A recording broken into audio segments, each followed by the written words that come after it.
in and I said, I was talking to a friend yesterday.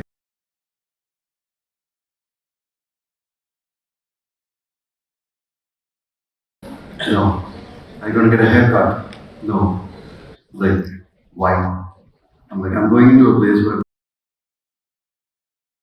smart and they've paid a lot of money and their companies have paid a ton of money, wanting to know that I'm old and you're asking me to look younger. I think it's against norm.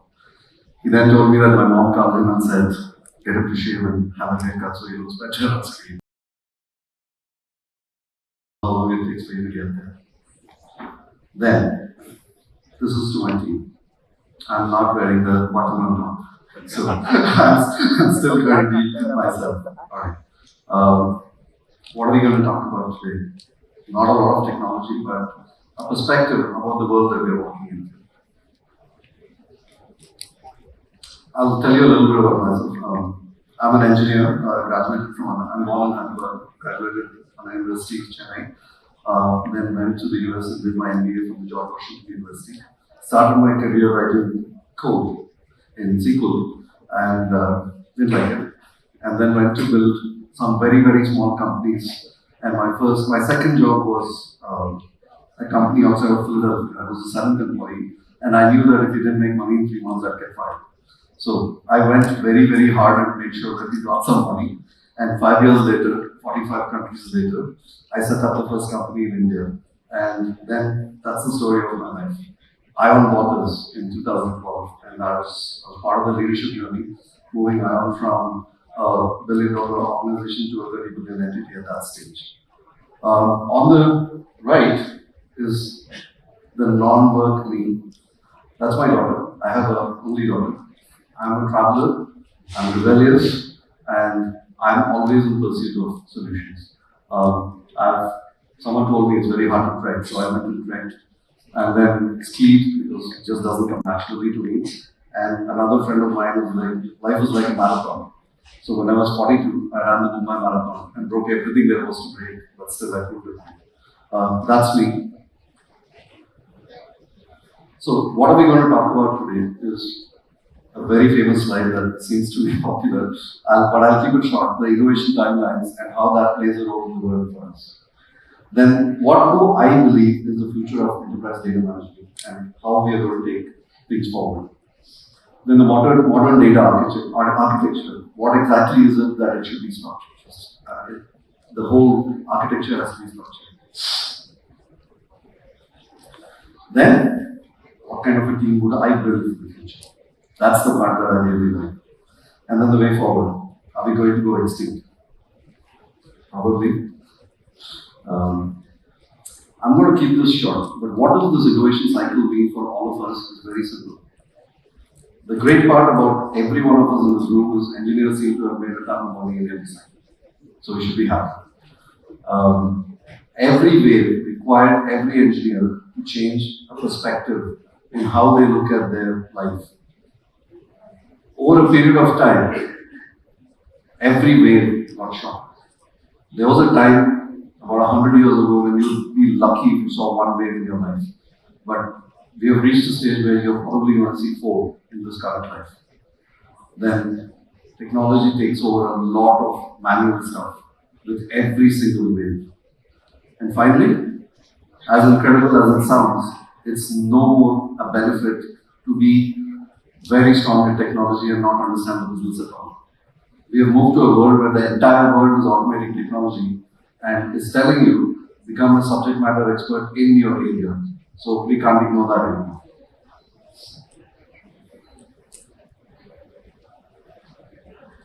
Right. So how many of you have seen this already? But I'll tell you an interesting story about a client of mine who started with, this was a client in India, one of the largest sports manufacturers, and he's like, Vamsi, for me to get a report, I've got to get 10 people into a room and just get data. And I said, let's start our journey there. So we got 10 people into a room and got data. Then we created a spreadsheet for all of those 10 people to fill that data. Then we created some insights from that spreadsheet and ensured that the data said something to you. After that, we eradicated the spreadsheet and started saying, hey, if you do this, this is how your sales will increase. And more recently, It started saying this is what you should do. And that's been an incredible journey of the analytics industry as well as artificial intelligence. And the example I've just given you is the real life example that I have experienced. Okay? What are we walking into? The world of two dimensions is over. A is relative to B, so switch A a certain way and B will move a certain way. It's over. I'll give you a very simple example. I'm feeling down. I love watching Hindi content. I like Indian regional content. I have spent most of my time on Prime Video, so go watch Panchayat 3. Now tell me how a two-dimensional world can fit into this. So it's very important that we move away from that world. That's where knowledge graphs come into play. It's a multi-dimensional connection of the various parameters, entities, nodes, etc. that are required. Vector databases. How often have we said, you know what, let's get structured data to be in columns and rows, and then let's query that database with intelligence across the world. It's over. It's required for a little bit longer. But if we are under the assumption that 10 years later, traditional databases will still be the most used, it's not going to happen. With autonomous vehicles coming in, with a lot of real-time data processing that is happening, ensure that you guys are aware of vector databases and how they function. I'll actually get to this one last because this is my favorite. Graphene. I'm moving to hardware from software and technology. Why is this important? Graphene is the world's hardest material. It's superconductible. It's thermal resistant. It's an incredibly easy material to manufacture, and it's used in everything in the world from spacecrafts to medicines. The big problem, we haven't found a way to recycle it yet, and that's why it's expensive today. Finally, the world of querying periodically for data is also going to be required for the next 10 years, but the need to create intelligence on the fly is going to be the way of the future. That's where Kappa architecture comes into play. Awesome. I was waiting for this. How many of you watched Matrix? Yeah. You know what I see? I see probably 400 micro databases right now. Databases of one. I see just, in Matrix, at the starting things, you see the whole data coming down. That's exactly what I see in front of me today. And you know why it's incredible? It's because I can switch on and switch off a single person based on the database of one. And imagine how incredible that is for the future. The world of micro databases on the database of one is here to stay. And the reason it's here to stay is because everything from your smartwatch to essentially autonomous vehicles is tracking who you are and doing what you do. Now, you can ask me, should I be afraid? I'll get to that.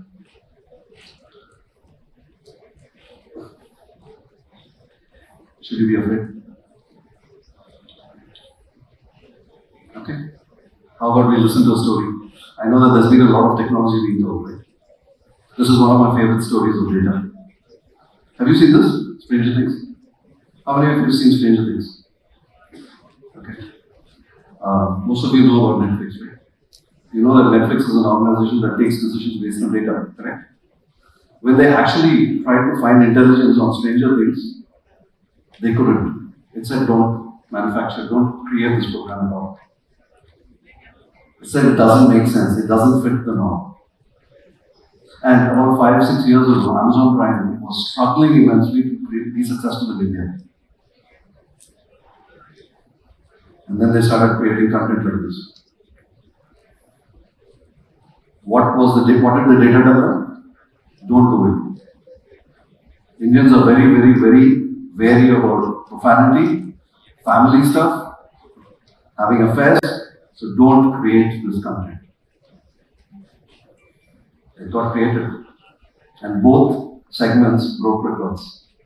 It also proved to us that there is a lot of intelligence out there which is sitting in the human minds that cannot be predicted.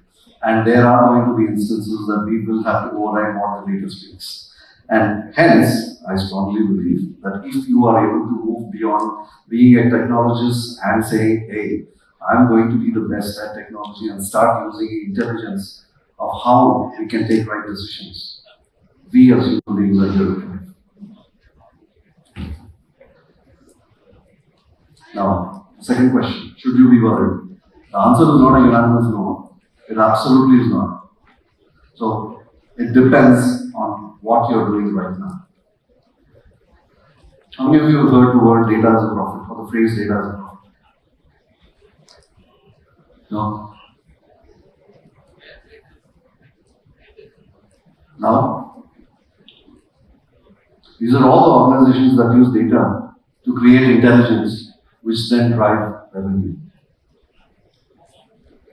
If you work here, if you work in an area where data is used to generate capital, be very proud because you're in the right place. If not, and I was very, very tempted to write names here when someone told me you should not do that. So I just wrote themes out here. You're on-prem, you don't want to migrate, you have historical legacy systems, and you're still worried about my migration is going to take a decade, you're going to go extinct. You have old-fashioned leadership that says, you know what, seniority, experience, and I'm saying this. Knowledge is what is here to stay, you're going to go extinct. If you're not going to take risks, you're never going to build Stranger Things or Family Man or Fuzzy. You're going to go extinct. And if your technology stack can't scale at the pace at which data is increasing, you're going to become redundant. Okay, this is probably the next two slides. I'll mildly talk about this, but if you really think about it, how the usage of data started was primarily on the data science, analytics, and reporting side of things. But now it's moving into a very different side. Earlier, it used to be data analytics teams that used to use data to create intelligence. Today, I have the marketing team asking me for intelligence and building solutions there. I have the HR teams doing that, which essentially means intelligence and artificial intelligence has percolated so deeply into the operation side of things that you have to understand it's now the norm. Switch is extremely important for us to understand. Why is this important for us to understand?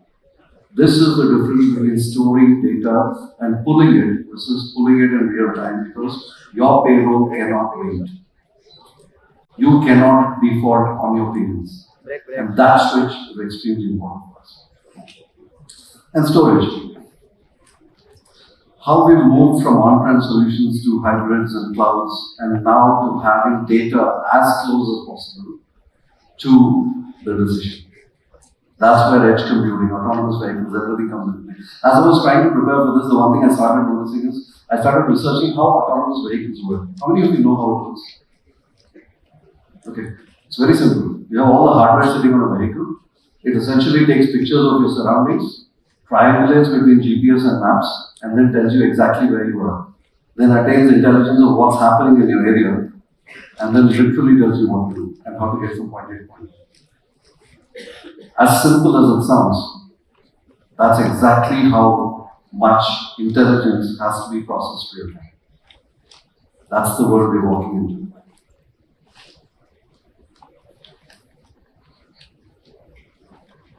Okay. The future data stack. On the bottom, you see the evolution of the world that we're seeing, right? And a traditional world, until everything that's in the reddish themes is essentially been our traditional growth trajectory. What you see on the top is the non-negotiable, because governance, security, the context of data, especially the semantic side of things and the lineage, is non-negotiable. This is never going to go away, because the privacy of data for you is going to become very, very, very important.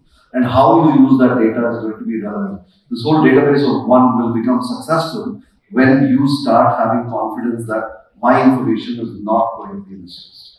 Similarly, I'll talk a little bit more about the traditional side of services, analytics and data engineering services. Everybody's like, hey, I have expertise. Sure. But I don't want to continue to pay for your expertise. Where are you going to build me a reusable product? Where is my data engineering product that you're going to build? This is the way the world is going to function. I don't want to continue to start paying you for your IP, your data model. I want you to store data centralized in a way that it impacts me and that I can use beyond just a certain department. That's the future. We need to prepare immensely for that particular future. That's where the left side, essentially the world of 3 dimensions, the world of multi-dimensions comes into. And it's extremely important for us to focus on the knowledge graphs, the vector databases, the micro databases. These components are not going away anywhere.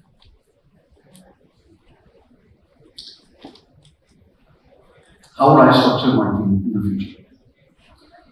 I would have 3 primary roles in an organization. One, I would have data owners. People who understand the flow of data from origination to visualization and consumption. Why is that important? Because they know exactly how to use the data from start to finish. Without them, you will never build an end-to-end system that works well.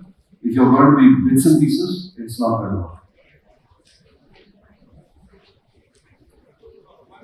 I'm just going to skip a couple because I think domain expertise. I was just doing a mentoring session and someone came and told me, hey, I have this very specialized product for a customer in a very specific supply chain area. I said, stick to it. Don't try to generalize. You're a domain expert, take the total service addressable market that is available, become a monopoly, and then try to think about someone else. Similarly, these owners, data owners are going to know what lift means. They're going to know what marketing means. They're going to know what is all the regulation in the banking and financial services industry. This is not different from technology anymore. If you don't know this and you want to be the most valuable role, become this. This is going to be the most valuable role. Technology owners. How many of you have seen software engineer autopilot? There was a world that I walked into where they said if you don't know how to code, you will go extinct. Now I'm talking in a world where it says if you only know how to code, you will go extinct. But if you are the best at technology, you are the most valuable individual for me. Why? Because you are creating the rules, frameworks, processes that will build the best in the industry. And I have an absolute need for you today. All manual tasks will, I said most here, I think I was being kind, probably in a good mood at that point. All manual tasks will be completed. Now, these standards are what these technology owners are going to build across the board. This is your architects going forward and ensuring that they are working very closely with the automation teams to try and get it right. My favorite and something that I absolutely love is this last segment. Data product designers. How many of you are Apple users here? Anyone? Okay. I see a lot of Android users here. You suck. I'm just going to tell you. I'll tell you why. Again, no offense. Design. The only thing Steve Jobs brought to the table was design. He focused on every click. He focused on every microsecond that an end user would use and multiplied that by half the population of the world because that's how many people he wanted using Apple products. That's the impact data product designers will have. Tomorrow, instinct will play a very small role in your decision. Even if you play instinctively, it's going to rely on facts, and data is facts. How you design the visualization of all of these solutions is going to matter. Okay? And get used to building data products. It's going to determine your value in the future. Alright. How's the data of the future going to look like? Like when I talk to you about the micro databases and the database of one, when would you allow yourself to be that database of one? One, it is available centrally, meaning let's assume like the other part is a central database of all of your data. Then that data is taken to get you a lot of your approvals in the backend. So data has to be centralized. Similarly, your credit score takes all of your banking information. Therefore, your financial data is distributed. Your data has to be both centralized and distributed, and that balance is incredibly important. The quality of data. I just took the example of Panchayat, right? It's just released. I love that series. It's not enough to say I'm sad. I'm not going to be able to do anything. I'm Vamsi. Do something with this data. You can't do anything. Okay. I'm Vamsi, who's a partner at MathCo and the head of product and engineering. To more intelligence. I'm building customized products for customers on impossible problems. We are ensuring that we use generative AI to build visualization and ease of use data. See the difference? That's the difference of having good quality data available. Extremely contextual to business. In the same example that I took, all of that data is extremely contextual to me, and it is relevant to someone who wants to utilize this data to solve a problem that they have. Make sure that you have that context available. Trustworthy. What if everything I said was just nonsense? One of my, like in the same conversation yesterday, my friend was like, just don't go down there and go through gas, man. Just tell the truth. It's alright if you just don't BS your way through the transactions, through the whole session. And I was like, I'll try. Data secure, meaning I have trust that my data will not be misused. You know all those spam calls? How many of you have got FedEx spam? Hey, your parcel has been caught at customs and we found a whole bunch of fake passports on it going to Hong Kong, and then there's a team of people coming to arrest you. Scalable. The incredible magnitude of data, the rate at which it's scaling. Surprisingly, I thought there is nothing in the world that can increase the pace of population growth. Data has come to be something that beats it. Okay. What happens in the future? About a year and a half back, I was surrounded by these technologists who told me it's all gloom and doom. So I went and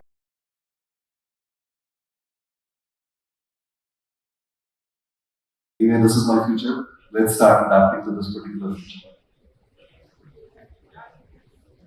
So this, you know why this image on the right is important? Can anyone guess?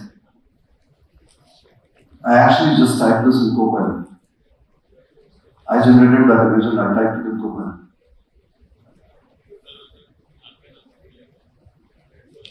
And it essentially says, show me an image where I see the human and AI interacting to create something incredible.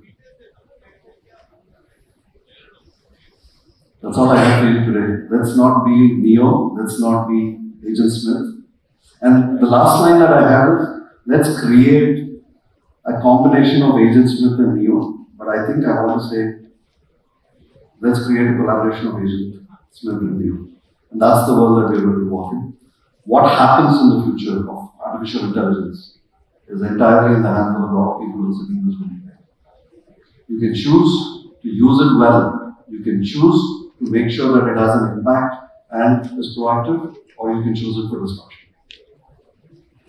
That's completely ours. That responsibility is entirely ours. That's all I have for you.